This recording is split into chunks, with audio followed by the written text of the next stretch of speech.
Hello दोस्तों, आप सबका स्वागत है राजस्थान अकेडमी पे। जैसे आपको पता है, हम लोग रिलेटेड वीडियोस बनाते हैं। आज के इस वीडियो में हम बात करने वाले हैं कि 12th के बाद आप एडवोकेट कैसे बने। आपने 12th की है, चाहे किसी भी सब्जेक्ट में की हो, आर्ट्स, कॉमर्स, साइंस, आप एक एडवोकेट बन सकते हैं। इसके लिए आप किसी भी स्ट्रीम से हो, वो मायने नहीं रखता है, बट आपको आगे क्या करना है वो चीज़ इम्पोर्टेंट है। अब आप किसी भी स्ट्रीम से ग्रेजुएशन करते हैं, फिर उसके बाद आप एडवोकेट के लिए एलएलबी करते हैं, तो आपकी 6 साल लग जाएगी। और इसकी जगह आप डायरेक्ट बीए एलएलबी करते हैं, तो आपको 1 साल आपका सेव हो जाएगा, 1 साल आपका बच जाएगा। चलो हम स्टेप्स जानते हैं कि बीए एलएलबी करने के क्या स्टेप्स रहेंगे। बीए एलएलबी करने के लिए एक एंट्रेंस एग्ज़ाम होता है, जिसे कॉमन लॉ एडमिशन टेस्ट कहा जाता है, जो इंडिया लेवल पे होता है। इसकी जगह आप जिस स्टेट के अंदर जिस यूनिवर्सिटी से करना चाहते हैं, उसके भी अलग से एंट्रेंस एग्ज़ाम रहते हैं। जैसे आप राजस्थान यूनिवर्सिटी से करते हैं, तो आपको यूलेट एग्ज़ाम क्लियर करना पड़ता है। इसी प्रकार यदि आप और किसी स्टेट के अंदर है, तो वहाँ भी एक एंट्रेंस एग्ज़ाम होता है, वो आपको क्रैक करके ही एडमिशन मिलता है आपके एलएलबी की डिग्री के लिए। अब जो आप 5 ईयर एलएलबी डिग्री करने वाले हैं, इसके अंदर आप बीए एलएलबी भी कर सकते हैं और बीबीए एलएलबी भी कर सकते हैं।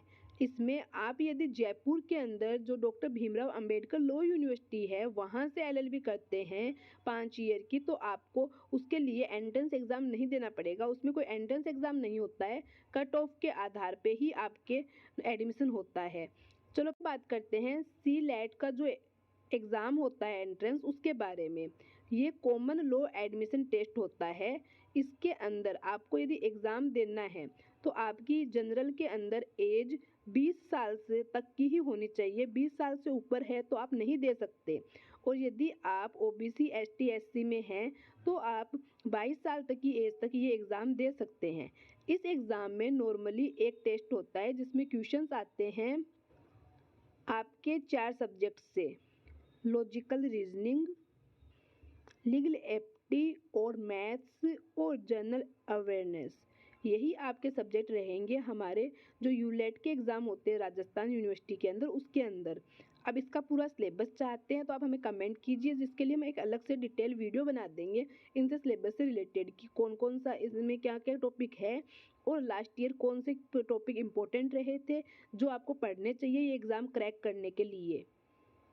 अब जो ये यूलेट या फिर सी लेट का जो एग्ज़ाम होता है एंट्रेंस का, वो एग्ज़ाम आप 50% आपके 12th में होने ज़रूरी है। यदि आपके पास 50% 12th में नहीं है, तो आप ये एग्ज़ाम नहीं दे सकते, आप 5 ईयर एलएलबी डिग्री नहीं कर सकते हैं। फिर आपको जो 3 ईयर एलएलबी है वो करनी पड़ेगी। उसके अंदर भी आपके 12th के ग्रेजुएशन के अंदर 45% होना ज़रूरी है। बाकी आपके यूनिवर्सिटी और कॉलेज के कट ऑफ पे है, बट ये मिनिमम मार्क्स है कि इनसे नंबर कम होते हैं तो आप एलएलबी की डिग्री नहीं कर पाते हैं। अब हमने जाना कि आप किस प्रकार एलएलबी कर सकते हैं। हमने आज 5 ईयर एलएलबी की ही बात की है ज़्यादा। तो इसमें आपने एलएलबी कर ली, उसके बाद क्या? उसके बाद भी कुछ स्टेप्स होते हैं, उनको फॉलो करना पड़ता है आपको। जैसे आपने एलएलबी की डिग्री ले ली है, तो अब आप एडवोकेट नहीं बने हैं, अब आप लॉयर बने हैं। आपको पता होगा कि लॉयर और एडवोकेट अलग अलग होते हैं। काफ़ी लोग इसको सेम समझ लेते हैं, पर दोनों में बहुत डिफरेंस है। जैसे कि लॉयर जो होता है, वो एक विधि का ज्ञाता होता है। वो विधि को जानता है और कानूनी सलाह दे सकता है, पर वो कोर्ट में जाकर उसके व्यक्ति की पैरवी नहीं कर सकता, उनका पक्ष नहीं ले सकता, उनके लिए विधिक विधिक अधिवक्ता नहीं बन सकता। क्योंकि विधिक अधिवक्ता बनने के लिए, उनका पक्ष लेने के लिए, उनके लिए प्लीडर मतलब प्लीडिंग करने के लिए उसको पहले इन्वॉल्वमेंट करवाना पड़ेगा अपनी स्टेट बार के अंदर। फिर ऑल इंडिया बार काउंसिल का एग्ज़ाम भी क्लियर करना पड़ेगा एक एडवोकेट बनने के लिए। तो इस प्रकार जिसके पास सिर्फ एलएलबी की डिग्री होती है वो लॉयर होता है, और जिसके पास एलएलबी की डिग्री के साथ ही बार काउंसिल का सदस्य बन जाता है, बार काउंसिल में इन्वॉल्वमेंट करवा लेता है, वो एक एडवोकेट बन जाता है। अब हमने ये तो जान लिया कि एडवोकेट कैसे बनते हैं, बट एडवोकेट बनने के बाद आपका फ्यूचर क्या है, आपके पास में क्या क्या अपॉर्चुनिटी है कि आप क्या क्या बन सकते हैं, क्या क्या कर सकते हैं, करियर के अकॉर्डिंग आप क्या क्या कर सकते हैं एलएलबी के बाद, वो जानते हैं। आपने एलएलबी कर ली, आपने इन्वॉल्वमेंट करवा लिया, आप एडवोकेट बन गए। उसके बाद आप जज की एग्ज़ाम दे सकते हैं और कोर्ट में जज बन सकते हैं। इसी के साथ आप सिविल एडवोकेट और क्रिमिनल एडवोकेट के अलावा आप इन्वायरमेंट एडवोकेट बन सकते हैं, जो कि प्रकृति से संबंधित जो भी पोल्यूशन हो रहे हैं उनको रोकने के लिए, और क्या चीज़ हमें करनी चाहिए और क्या नहीं करनी चाहिए, और जो चीज़ प्रकृति को हार्म पहुंचा रही है उसके लिए आप आवाज़ उठा सकते हैं। उसके बाद दूसरे में आता है आपका cyber law.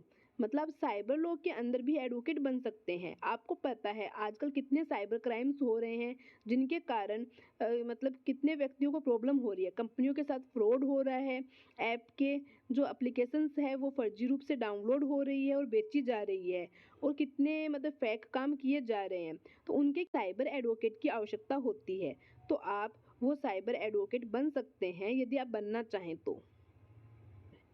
Pattern and copyright lawyer, मतलब कि आप अपनी इंटर्नशिप पैटर्न और कॉपीराइट पे कर सकते हैं।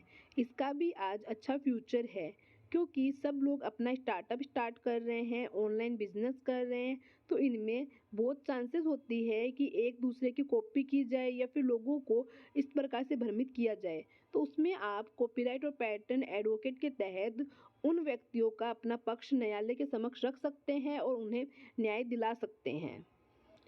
लेबर लॉयर, जैसे आपको पता है कारखाना अधिनियम है हमारे, उसमें लेबर लॉयर आप उसको पढ़ के एक लेबर डिप्लोमा कर सकते हैं।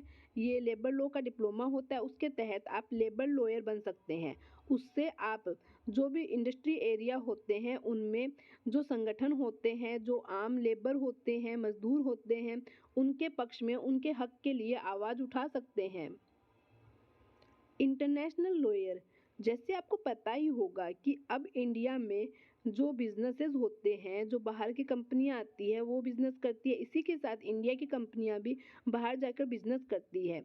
तो आपको इसके लिए इंटरनेशनल लॉयर मतलब इंटरनेशनल लॉ का नॉलेज होना चाहिए। यदि आपके पास इंटरनेशनल लॉ का नॉलेज है तो आप अलग से उनसे डील कर पाएंगे, उनको कानून जान पाएंगे, तो उनको इंसाफ भी दिला पाएंगे। अभी के टाइम में इंटरनेशनल लॉ की बहुत कम एडवोकेट को ही जानकारी है, तो इसमें आप यदि स्टडी करते हैं, आप डिप्लोमा करते हैं, तो आपको फ्यूचर में अच्छे ऑप्शन देखने को मिलेंगे। इस प्रकार बहुत सारे फील्ड्स है आप एडवोकेट बनने के बाद, बट अब आप जानना चाहेंगे कि एडवोकेट की सैलरी कितनी होती है, जिसके तहत आप एक एडवोकेट बने या ना बने, स्टडी करें या ना करें, वो आप सोचते हैं। तो सैलरी कुछ फिक्स नहीं होती है कोई एडवोकेट की, क्योंकि एक एडवोकेट का एक प्रोफेशनल है जिसमें क्लाइंट्स के आने पे है। यदि आप ठीक ठाक अपन मैक्स मिनिमम मतलब एवरेज लेके चलते हैं, तो आप ठीक से यदि एडवोकेट का काम कर रहे हैं तो आपकी सैलरी जो ईयरली है वो 8 से 10 लाख रुपए हो सकती है। बट वो आपके क्लाइंट पे और आपके अनुभव पे डिपेंड करता है। जितना ज़्यादा एडवोकेसी का अनुभव होता है जिस व्यक्ति को, उसके पास उतने ही अधिक क्लाइंट्स होते हैं। नॉर्मली यह देखा जाता है। अब आप एलएलबी करके आप मास्टर डिग्री भी कर सकते हैं, एलएलबी में एलएलएम करके फिर आप एक मतलब कि लेक्चरर बन सकते हैं। आप शिक्षा के क्षेत्र में भी अपना करियर बना सकते हैं एलएलबी करके। इस प्रकार इस वीडियो में हमने जाना कि एक एडवोकेट कैसे बनता है। एडवोकेट बनने के लिए जो एलएलबी के एग्ज़ाम होते हैं वो एंट्रेंस एग्ज़ाम किस प्रकार देने होते हैं, क्या एज लिमिट होती है और क्या परसेंटेज होते हैं। जब आप एलएलबी डिग्री ले लेते हैं तो आप किस प्रकार लॉयर से एडवोकेट बनते हैं, लॉयर और एडवोकेट में क्या डिफरेंस होता है, और एडवोकेट बनने के बाद में आपके पास कौन कौन से करियर होते हैं। ये सारे करियर हमने प्रैक्टिस संबंधी बताए हैं। यदि आपको और भी करियर जानने हैं गवर्नमेंट जॉब के बारे में और सर्विसेज के बारे में, तो उसके लिए हम एक सेपरेट वीडियो बनाएंगे, उसमें आपको बताएंगे। Thank you for watching. आपका अभी भी कोई क्वेरी है तो आप हमें कमेंट सेक्शन में पूछ सकते हैं।